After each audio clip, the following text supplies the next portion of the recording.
Excel PU college Guruvayanakere, ಕರ್ನಾಟಕದ number 1 PU college. Admissions open now. DK Shivakumar versus HD. Kumaraswamy ನಡುವೆ Bidadi ಟೌನ್ಶಿಪ್ನ fight ತಾರಕಕ್ಕೆ ಏರಿರುವಂಥದ್ದು. ರೈತರ ವಿರೋಧದ ನಡುವೆಯೂ ಕೂಡ ಯೋಜನೆಗೆ ಸರ್ಕಾರ ಅಸ್ತು ಅಂತ ಹೇಳಿದ್ದಾಗಿದೆ. ಮೊದಲ ಹಂತದ ಜಮೀನು ಭೂಸ್ವಾಧೀನಕ್ಕೆ ಸರ್ಕಾರ ಅಧಿಸೂಚನೆಯನ್ನ ಹೊರಡಿಸಿದೆ. ರೈತರ ಕಾನೂನು ಹೋರಾಟಕ್ಕೆ ಇದೀಗ ವೇಗ ನೀಡೋದಕ್ಕೆ ಎಚ್.ಡಿ. ಕುಮಾರಸ್ವಾಮಿ ಅವರು ಕೂಡ ನಿರ್ಧಾರವನ್ನ ಮಾಡಿದ್ದಾರೆ. ಬಿಡದಿ ರೈತರ ಜೊತೆಯಲ್ಲಿ ನಾವಿದ್ದೇವೆ ಅಂತೇಳಿ ಈಗಾಗಲೇ ಎಚ್.ಡಿ. ಕುಮಾರಸ್ವಾಮಿ ಅವರು ಹೇಳಿದ್ರು. ಇದೀಗ ಸಿಎಂ ಡಿಕೆಶಿಗೆ ರೈತ ವಿರೋಧ ಪಟ್ಟವನ್ನ ಕಟ್ಟೋದಕ್ಕೆ ಕುಮಾರಸ್ವಾಮಿ ಅವರು ತಂತ್ರವನ್ನ ಹೆಣೆದಿದ್ದಾರೆ. ಹೋರಾಟದ ಮೂಲಕ ರೈತರ ಜೊತೆಯಲ್ಲಿ ಜೆಡಿಎಸ್ ಇದೆ ಎಂಬ ಸಂದೇಶವನ್ನ ರವಾನಿಸುವುದಕ್ಕೆ ಮುಂದಾಗಿರುವಂಥದ್ದು ಎಚ್.ಡಿ. ಕುಮಾರಸ್ವಾಮಿ ಅವರು. ನಿನ್ನೆ ಕೂಡ ರೈತರು ಹೋರಾಟವನ್ನ ಮಾಡಿದ್ರು. ನ್ಯೂಸ್ ಫಸ್ಟ್ ಕೂಡ ಗ್ರೌಂಡ್ ರಿಪೋರ್ಟ್ ಅನ್ನ ನೀಡಿತ್ತು. ಅಲ್ಲಿಂದಲೇ ಬಿಡದಿ ಟೌನ್ಶಿಪ್ಗೆ ವಿರೋಧ ವ್ಯಕ್ತವಾಗ್ತಾ ಇರುವಂಥದ್ದು, ವ್ಯಾಪಕವಾದಂತಹ ವಿರೋಧ ವ್ಯಕ್ತವಾಗ್ತಾ ಇದೆ. ಇದಕ್ಕೆ ಜೆಡಿಎಸ್ ಕೂಡ ಬೆಂಬಲವನ್ನ ಕೊಟ್ಟಿದೆ. ಕುಮಾರಸ್ವಾಮಿ ಅವರು, ನಿಖಿಲ್ ಕುಮಾರಸ್ವಾಮಿ ಅವರು, ಜೆಡಿಎಸ್ನ ನಾಯಕರು ಎಲ್ಲರೂ ಕೂಡ ಬೆಂಬಲವನ್ನ ಸೂಚಿಸಿದ್ದಾರೆ. ಬಿಡದಿ ಟೌನ್ಶಿಪ್ ಅನ್ನ ಮಾಡಬಾರದು, ಸರ್ಕಾರ ತನ್ನ ಲಾಭಕ್ಕೋಸ್ಕರ ಮಾಡ್ತಾ ಇದೆ ಇದನ್ನ ಅಂಥೇಳಿ ಆರೋಪವನ್ನ ಮಾಡಲಾಗ್ತಾ ಇದೆ. ಇದೀಗ ರೈತರು ಇದರ ವಿರುದ್ಧ ಕಾನೂನು ಹೋರಾಟ ಮಾಡೋದಕ್ಕೆ ಪ್ಲಾನ್ ಅನ್ನ ಮಾಡ್ಕೊಳ್ತಾ ಇದ್ದಾರೆ. ಆ ಕಾನೂನು ಹೋರಾಟಕ್ಕೂ ಕೂಡ ಜೆಡಿಎಸ್ ನಾಯಕರು, ಪ್ರಮುಖವಾಗಿ ಕೇಂದ್ರ ಸಚಿವರಾಗಿರುವಂತಹ ಎಚ್.ಡಿ. ಕುಮಾರಸ್ವಾಮಿ ಅವರು ಈ ಕಾನೂನು ಹೋರಾಟಕ್ಕೆ ಬೆಂಬಲವನ್ನ ಸೂಚಿಸೋದಕ್ಕೆ ಮುಂದಾಗಿದ್ದಾರೆ, ತಮ್ಮ ಬೆಂಬಲವನ್ನ ಕೊಡ್ತಾ ಇದ್ದಾರೆ. ಈ ಮೂಲಕ ಸಿಎಂ ಡಿಕೆ ಶಿವಕುಮಾರ್ ಅವರ ವಿರುದ್ಧ, ಹಾಗೆ ಡಿಕೆ ಶಿವಕುಮಾರ್ ನೇತೃತ್ವದ ಸರ್ಕಾರದ ವಿರುದ್ಧ ಕಾನೂನು ಸಮರಕ್ಕೆ ರೈತರು ಮುಂದಾಗ್ತಾ ಇದ್ದು, ಅದಕ್ಕೆ ಜೆಡಿಎಸ್ನಿಂದಲೂ ಕೂಡ ಬೆಂಬಲ ವ್ಯಕ್ತವಾಗ್ತಾ ಇರುವಂಥದ್ದು.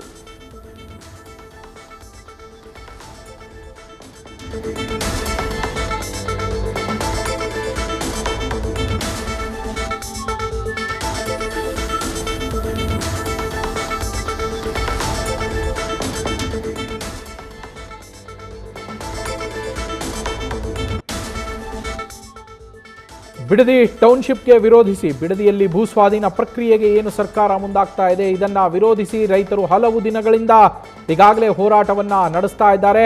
ಈ ಹೋರಾಟಕ್ಕೆ ಎಚ್.ಡಿ. ಕುಮಾರಸ್ವಾಮಿ ಅವರು ತಮ್ಮ ಬೆಂಬಲವನ್ನ ಕೂಡ ಈಗಾಗಲೇ ಸೂಚಿಸಿದ್ದಾರೆ. ಜೆಡಿಎಸ್ನಿಂದ ಈ ಹೋರಾಟಕ್ಕೆ ಬೆಂಬಲ ವ್ಯಕ್ತವಾಗಿದ್ದು, ಹಲವು ಬಾರಿ ಕುಮಾರಸ್ವಾಮಿ ಅವರು ಭೇಟಿಯನ್ನು ಕೊಟ್ಟಿದ್ರು.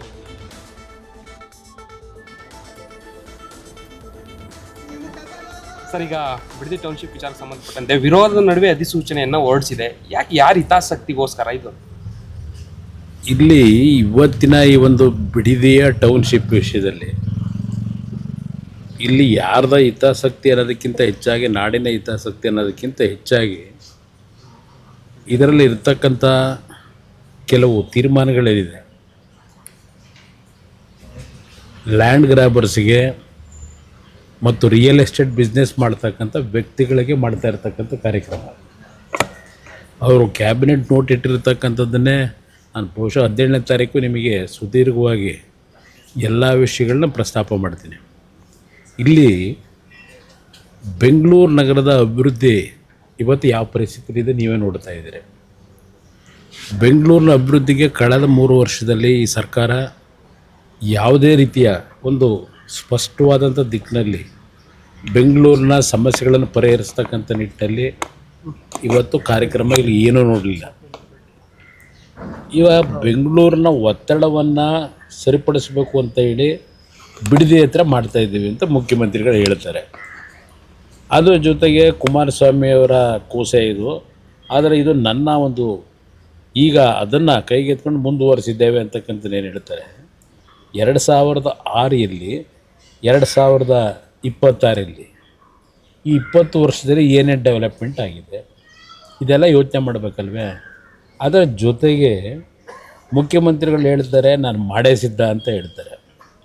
ಈಗ ಅಲ್ಲಿ ರೈತರ ಪರಿಸ್ಥಿತಿ ಏನಿದೆ, ನಾವು ಯಾವುದೇ ಒಂದು ಯೋಜನೆ ಮಾಡಬೇಕಾದ್ರೆ ರೈತರ ಬದುಕನ್ನು ನೋಡಬೇಕು, ರಾಜ್ಯದ ಅಭಿವೃದ್ಧಿಯನ್ನು ನೋಡಬೇಕು. ಇವತ್ತು ನಾವು ರಾಜ್ಯದ ಅಭಿವೃದ್ಧಿಗೆ ಹಲವಾರು ಸರ್ಕಾರಗಳು ಭೂಸ್ವಾಧೀನ ಪ್ರಕ್ರಿಯೆ ಮಾಡಿರ್ತಕ್ಕಂಥದ್ದು ನೋಡಿದ್ದೇವೆ. ಬೆಂಗಳೂರು ನಗರ ಸುತ್ತಮುತ್ತ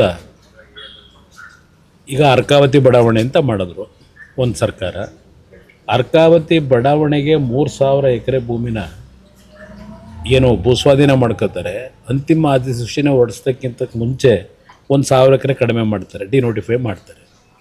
ನಂತರ ಬಂದಂಥ ಸರ್ಕಾರಗಳು ಅಲ್ಲೇನು ಅರ್ಜಿ ಹಾಕೊಂಡ್ರು ಮನೆ ಬೇಕು ಅಂತ ಹೇಳಿ, ಅವ್ರಿಗೆ ಕೊಡೋದಕ್ಕಿಂತ ಹೆಚ್ಚಾಗಿ ಮಧ್ಯವರ್ತಿಗಳಿಗೆ ಯಾವ ಲ್ಯಾಂಡ್ ಡೆವಲಪರ್ಗಳು GPA ಮಾಡ್ಕೊಂಡ್ರು ಅವರುಗಳಿಗೆ ಎಲ್ಲ ರೀತಿಯಲ್ಲಿ ಅರ್ಕಾವತಿ ಬಡಾವಣೆಯ ಭೂಮಿಗಳನ್ನು NOC ಕೊಟ್ಟು ಡಿನೋಟಿಫಿಕೇಷನ್ ಮಾಡಿ ಏನೇನು ನಡೀತು ಇದೆಲ್ಲ ನಮ್ಮ ಕಣ್ಣು ಮುಂದೆ ಇದೆ. 480 ಎಕರೆ ಕೆಂಪಣ್ಣ ಆಯೋಗ ರಚನೆ ಮಾಡಿದ್ರು, ತಗೊಂಡೋಗೋದನ್ನು ಕೂಡಿಸೋದನ್ನು ಇಟ್ಕೊಂಡಿದ್ದಾರೆ. ಇವತ್ತು ಇಲ್ಲಿ ಏನು ಮಾಡಲಿಕ್ಕೆ ಹೊರಟಿರ್ತಕ್ಕಂಥದ್ದಕ್ಕೇನು ನೋಡಿದೆ ನಿನ್ನೆ ಮಾಧ್ಯಮದ ಸ್ನೇಹಿತರ ಮುಂದೆ ನರೇಂದ್ರ ಮೋದಿಯವರೇ ಮೆಚ್ಚುಗೆ ವ್ಯಕ್ತಪಡಿಸಿದ್ದಾರೆ. ಟೌನ್ಶಿಪ್ ಮಾಡೋದಕ್ಕೆ ತುಂಬ ಚೆನ್ನಾಗಿ ಮಾಡ್ತಾ ಇದೆಯಾ ಮಾಡು ಅಂತ ಹೇಳಿದ್ದಾರೆ ಅಂತಕ್ಕಂಥ ಪದ ಏನು ಬಳಸಿದ್ದಾರೆ. ನರೇಂದ್ರ ಮೋದಿಯವರು ಗುಜರಾತ್ನಲ್ಲಿ ಮಾಡಿರ್ತಕ್ಕಂಥ ಟೌನ್ಶಿಪ್ ಇದೆಯಲ್ಲ, ಯಾವುದೋ ಭೂಕಂಪದಲ್ಲಿ ಅನಾಹುತಗಳಾಗಿ ಸಂಪೂರ್ಣವಾಗಿ ಡ್ರೈ ಲ್ಯಾಂಡು ಅಂಥ ಕಡೆ ಒಂದು ಟೌನ್ಶಿಪ್ಪನ್ನು ಮಾಡ್ಕೊಂಡ್ರು. ಅದು ಮಾಡ್ಕೊಂಡು ಅದರ ಜೊತೆಗೆ ಅವರು ಹೆಚ್ಚಿನ ಆಸಕ್ತಿ ವಹಿಸಿ ಕೇಂದ್ರದ ಪ್ರಧಾನಮಂತ್ರಿಗಳಾದ ಮೇಲೂ ಆ ಒಂದು ಟೌನ್ಶಿಪ್ಗಳಿಗೆ ಎಲ್ಲರೂ ಬರ್ತಕ್ಕಂಥ ರೀತಿಯಲ್ಲಿ ಅವ್ರದ್ದೇ ಆದಂಥ ಕಾರ್ಯಕ್ರಮ ಹಾಕಿ ಅಲ್ಲಿ ಡೆವಲಪ್ಮೆಂಟ್ ನಡೀತಾ ಇದೆ. ಒಂದು ಡೊಲೇರಾ ಅಂತ ಹೇಳಿ ಒಂದು ಭಾಗದಲ್ಲಿ ಅದರಲ್ಲಿ ಏನು ಬೆಳೀಲಿಕ್ಕೆ ಸಾಧ್ಯ ಇಲ್ಲದೆ ಇಲ್ಲ, ಅಂಥ ಭಾಗದಲ್ಲಿ ಟೌನ್ಶಿಪ್ ಮಾಡಿದ್ದಾರೆ, ಗಿಫ್ಟ್ ಸಿಟಿ ಮಾಡಿದ್ದಾರೆ, ಎಲ್ಲ ಇದೆ, ಒಪ್ಕೋತೀನಿ. ಇಲ್ಲಿ ಲಕ್ಷಾಂತರ ತೆಂಗಿನ ಮರ, ಅಡಿಕೆ ಗಿಡ, ಬಾಳೆ ಗಿಡ ಈ ರೀತಿಯ ಬೆಳೆ ಬೆಳೀತಾ ಇರ್ತಕ್ಕಂಥದ್ದು. ಅದರ ಜೊತೆಗೆ ಹೈನುಗಾರಿಕೆ ಇವತ್ತು 6 ಲಕ್ಷಕ್ಕೂ ಹೆಚ್ಚಿನ ಲೀಟ್ರ್ ಹಾಲು ಉತ್ಪಾದನೆ ಮಾಡ್ತಾ ಇರತಕ್ಕಂಥ ಭಾಗದಲ್ಲಿ ಈಗ ನಾನು ಟೌನ್ಶಿಪ್ ಮಾಡ್ತೀನಿ ಅಂದರೆ ಯಾರಾದರೂ ಅದನ್ನು ಮೆಚ್ಕೋತಾರ? ಇಲ್ಲ ಪ್ರಧಾನಮಂತ್ರಿಗಳಿಗೆ ಅದ್ರ ಬಗ್ಗೆ ಡೀಟೇಲ್ ಕೊಟ್ಟಿದ್ರೆ ಅವ್ರು ಮೆಚ್ಕೋತಿದ್ರ? ಪ್ರಧಾನಮಂತ್ರಿಗೆ ಹೇಳಿದ್ದಾರೋ ಅವ್ರು ಮೆಚ್ಚುಗೆ ಪಡಿಸಿದ್ದಾರೋ ನಮಗೇನು ಗೊತ್ತಿಲ್ಲ. ಅವರಿಬ್ಬರು ಒನ್ ಮಾತನಾಡ್ಕೊಂಡು ಬಂದಿದ್ದಾರೆ. ಇದು ಇರ್ತಕ್ಕಂಥ ಇದು ದುಡ್ಡು ಮಾಡೋವಂಥ ಸ್ಕೀಮ ಸರ್, ಇದರಲ್ಲಿ ಸಂಶಯನೇ ಇಲ್ಲ. ಅವರೇ ಹೇಳಿದ್ದಾರೆ ಇದರಿಂದ ನಮಗೆ ಸುಮಾರು 15ರಿಂದ 20 ಸಾವಿರ ಕೋಟಿ ಲಾಭ ಬರುತ್ತೆ ಅಂತ ಹೇಳ್ತಾರೆ. ಇಲ್ಲಿ ಯಾವುದಾದ್ರೂ ಒಂದು ಯೋಜನೆ ಲಾಭಕ್ಕೆ ಮಾಡೋದಲ್ಲ, ಸರ್ಕಾರ ಮಾಡ್ತಕ್ಕಂಥದ್ದು. ಅದರಿಂದ ಜನರಿಗೆ ಎಷ್ಟರ ಮಟ್ಟಿಗೆ ಅದು ಉಪಯೋಗ ಆಗ್ತದೆ, ಅದು ಮುಂದಿನ ರಾಜ್ಯದ ಅಭಿವೃದ್ಧಿಗೆ ಯಾವ ರೀತಿ ಉಪಯೋಗ ಆಗ್ತದೆ ಅದು ಮುಖ್ಯ. ಇಲ್ಲಿ ಯಾವುದೋ ಒಂದು ಲಾಭ ಮಾಡಲಿಕ್ಕೆ ರೈತರ ಭೂಮಿನ ಇವತ್ತು ಒಕ್ಕಲೆಪ್ಸಿ ಅದರಲ್ಲಿ ಏನೇನು ಕಂಡೀಷನ್ಗಳಿದೆ. ಈಗ ಯಾವೊಂದು ಲೋನ್ ತಗೊಂಡಿದ್ದಾರೆ ಇವತ್ತು ಹುಡ್ಕೋ ಬ್ಯಾಂಕಿಂದ, ಅಲ್ಲಿ ಆ ಹಲವಾರು ಕಂಡೀಷನ್ಗಳಿದೆ. ಅದೆಲ್ಲ ನಿಂತ್ಕೊಂಡು ನಾನು ಹೇಳಲಿಕ್ಕಾಗಲ್ಲ. ನಾಳಿದ್ದು ಬಹುಶಃ ನಿಮ್ಮ ಜೊತೆಯಲ್ಲಿ ಸುದೀರ್ಘವಾಗಿ ಮಾತಾಡ್ತೀನಿ.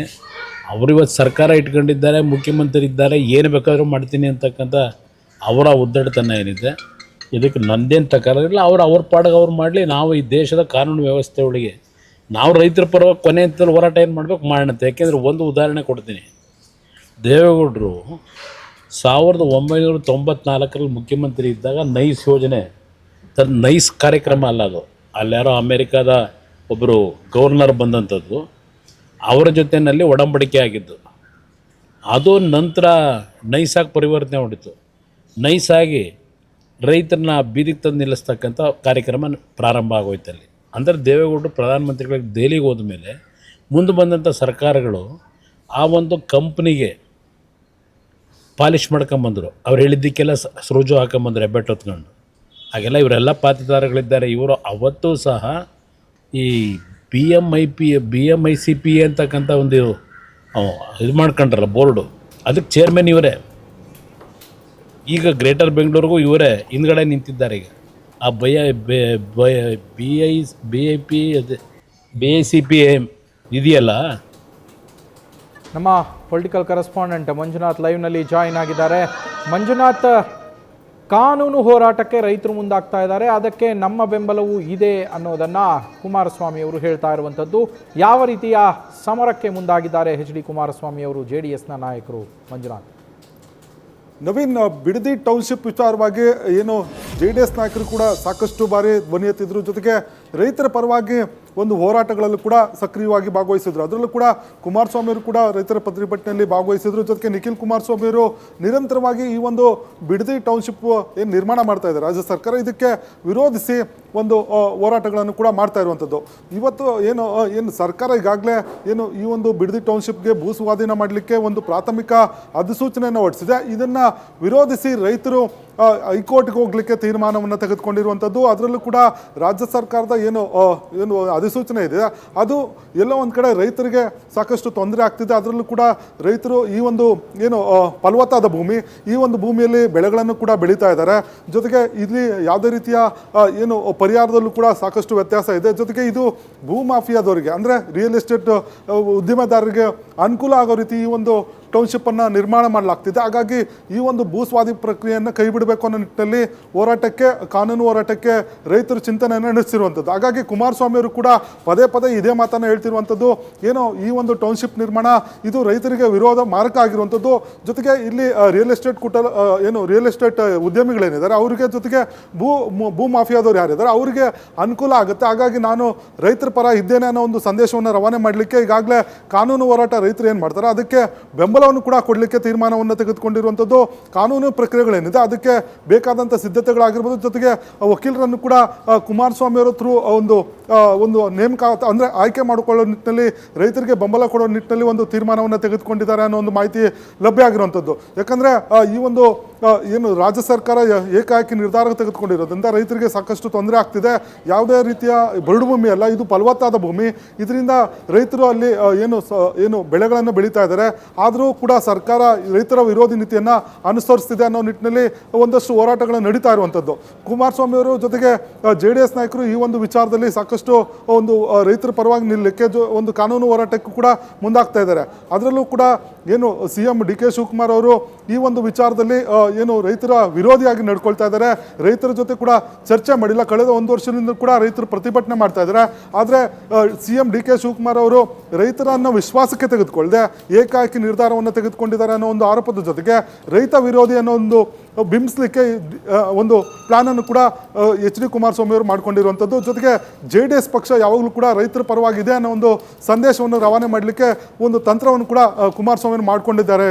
Naveen, thank you Manjunath.